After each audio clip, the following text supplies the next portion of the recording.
The psalmist writes in Psalm 121, verse 1, I look to the hills. From where does my help come? My help comes from the Lord, the maker of heaven and earth. Over the last few days, we've been up here in the Rocky Mountains at the YMCA of the Rockies with about 160 people from across the country, youth, sponsors, and the program staff, and we have been having an absolute blast. And as we're in the mountains, one of the things that I'm reminded of is how God is with us in our mountaintop experiences. I think of the biblical story of the wedding of Cana. It was a celebration, it was a high point in their lives, and Jesus was there. He wanted to celebrate that with them. And in our own lives, when we go through times of victory, times of success, times of winning, times of good news, mountaintop experiences, new life, the celebration of a baby, a marriage, all of these different things, God is with us. But the other side of it is that God is also with us in the valleys.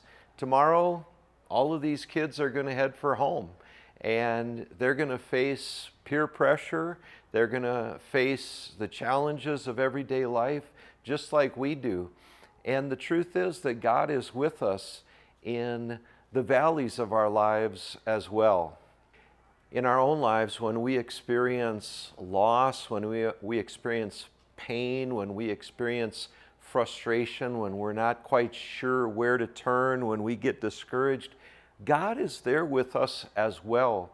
The psalmist wrote in Psalm 23, Yea, though I walk through the valley of the shadow of death, you are with me. Your rod and your staff, they comfort me. Even in the darkest times of life, God is with us. And what a wonderful truth to hang on to today and in the days ahead, that whether we're experiencing mountaintop experiences like these kids are experiencing this week, and sometimes we have the privilege to experience in our lives, or whether we're experiencing life in the valley like these kids will experience as they go home and face the challenges of each and every day, God is with us, and He has promised that not only is He with us, but His grace is sufficient for us. Press on in the Lord.